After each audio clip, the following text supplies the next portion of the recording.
Hey, it's Michele Replogle, Coldwell Banker Realty. I have a market update for you this week. I have taken some time off only because there hasn't been a lot of change. The inventory has gotten so low that there really hasn't been much to talk about. Now, I don't know about you, but a slow news day is okay with me. I will take it.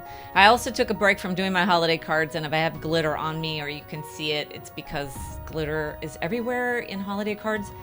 You know, Ellen said glitter should be outlawed, and I think I second that motion. But anyway, let's get into it. So, single family residents, today we have 26 new listings. Price reductions 10. That's common for the season, that prices will go down. It's also an indication of when a seller comes on later in the market, when the market is waning, they come on at a spring price. Well, they saw, well, you know, the neighbor in May got this price, and then they put their house on the market maybe, you know, September, October, November. Well, prices tend to go down. You don't really see the spring pricing in the fall, even though our pricing is so robust. I wouldn't be disappointed. But if you have your number and you're basing it on a higher market or a higher price market earlier in the year, you may not get it in the fall. Pending and contingent, we have 31. Transaction canceled, 0. Buyers aren't letting go of anything right about this point with this inventory so low. Sold, 45. That's an indication of November. Because of the holiday, the closings get moved into the next week because Thanksgiving's the end of November. They'll get pushed a week out. So you'll see a little kind of a longer time frame there for closings. And then the active inventory is 128. Ouch. Now, if you have subscribed, liked, and shared my content, you would know that we have been waffling between 2 and 225 listings at all times, which is still incredibly low. Now, that's what's going to drive some higher prices in 2022, because people who missed out now are going to be able to take advantage of the new conforming loan limits that gives them more buying power in the 2022 year. In fact, I think the conforming loan limits are available now, but I believe buyers are probably going to start using them in the spring. So that's a conforming loan limit of $970,800 here in Santa Cruz County, and your conforming loan interest rate is 3.25%. That's some tremendous buying power that's really going to fuel a very hot spring. I don't see a crash coming. It could in some other areas, and I'll talk about that after I go over the condo stats, because that's kind of important to understand about our market. Anyway, let me just touch on condos really quick. So new listings are 9, pending and contingent are 8, active inventory 21, expired and canceled 1. The reason I wanted to talk about condos this update is because a lot of people over the years who have had condos and townhomes to sell have always kind of felt, well, they might take longer to sell. They end up not selling them. They rent them, which is fine. I mean, our rental market needs it.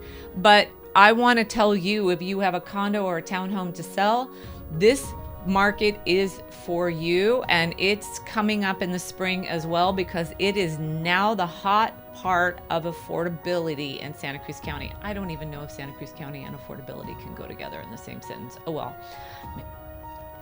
But you know, that's where somebody can get in almost on the ground floor.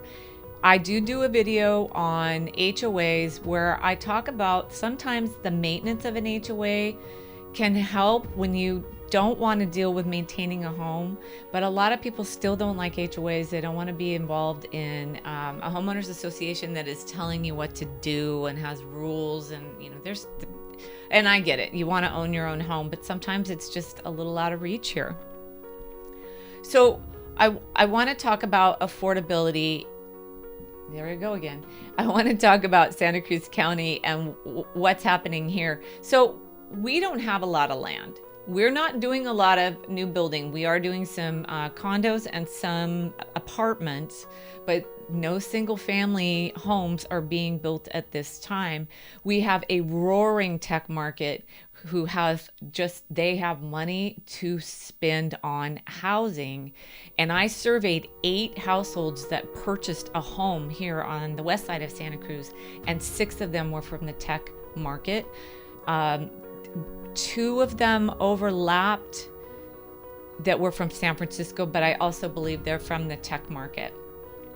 They are going to fuel these prices. So as a seller, you're going to do really well in the spring. I encourage you to be prepared now. Call me now so we can get you ready for next year, even you don't sell right away or even in the spring, because the more that you do in your home, typically the more that you get and the quicker that it sells. So we should start soon.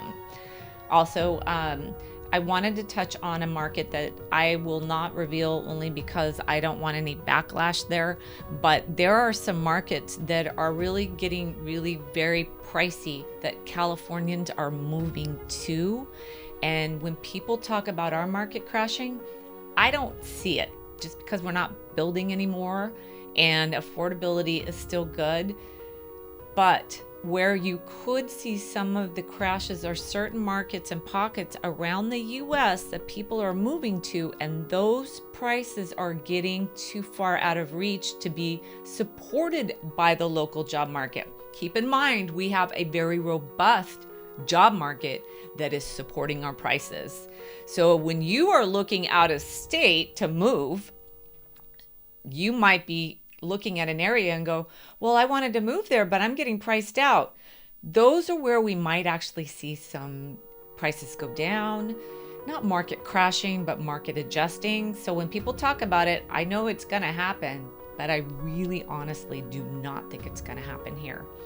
Buyers, if you're thinking of getting in the market, get prepared now, get pre-qualified.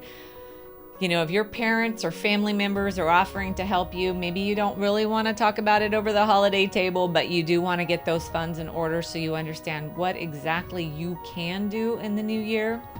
I'm going to do a 2022 prediction short video, so make sure you subscribe so you can see that.